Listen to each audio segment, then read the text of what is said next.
नमस्कार दोस्तों, आज की कहानी बहुत ही इमोशनल है। माँ की ममता। एक छोटे से कस्बे में सुनील नाम का एक लड़का रहता था। बचपन में ही पिता की मृत्यु हो जाने के कारण परिवार की आर्थिक स्थिति बड़ी दयनीय थी। सुनील की माँ कुछ पढ़ी लिखी जरूर थी, लेकिन उतनी पढ़ाई से नौकरी कहाँ मिलने वाली थी। सो घर घर बर्तन मांजकर और सिलाई बुनाई का काम करके किसी तरह अपने बच्चे को पढ़ा लिखा रही थी। सुनील थोड़ा शर्मीला और शांत स्वभाव का था और अक्सर चुपचाप बैठा रहता था। एक दिन जब वो स्कूल से लौटा तो उसके हाथ में एक लिफाफा था। उसने माँ को लिफाफा पकड़ाते हुए कहा, माँ, मास्टर साहब ने तुम्हारे लिए ये एक चिट्ठी भेजी है, ज़रा देखो तो इसमें क्या लिखा है।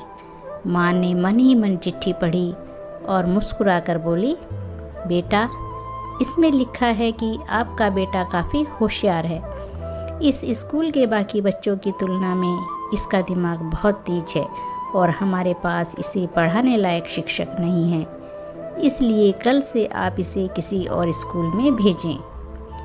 यह बात सुनकर सुनील को स्कूल न जा सकने का दुख तो हुआ, पर साथ ही उसका मन आत्मविश्वास से भर गया कि वो कुछ खास है और उसकी बुद्धि तीव्र है।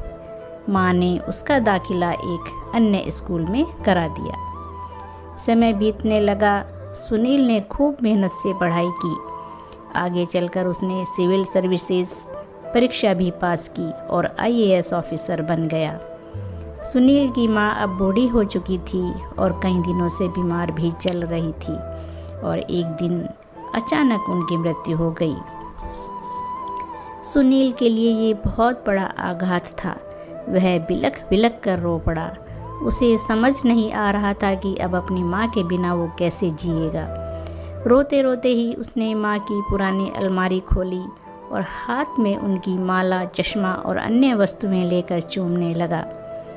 उस अलमारी में सुनील के पुराने खिलौने और बचपन के कपड़े तक संभाल कर रखे हुए थे।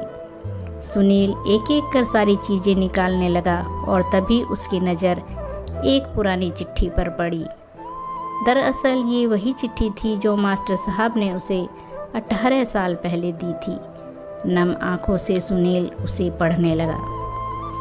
आदरणीय अभिभावक, आपको बताते हुए हमें अफसोस हो रहा है कि आपका बेटा सुनील पढ़ाई में बेहद कमज़ोर है और खेल कूद में भी भाग नहीं लेता है।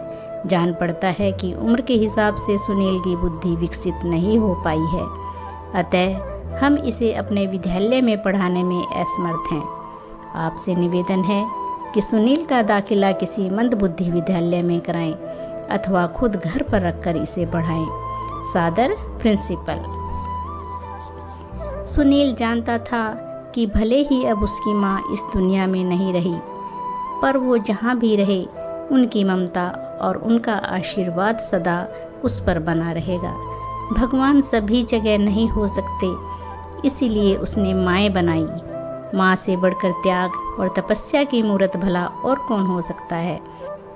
हम पढ़ लिख लें, बड़े होकर कुछ बन जाएं, इसके लिए वो चुपचाप ना जाने कितनी कुर्बानियाँ देती हैं।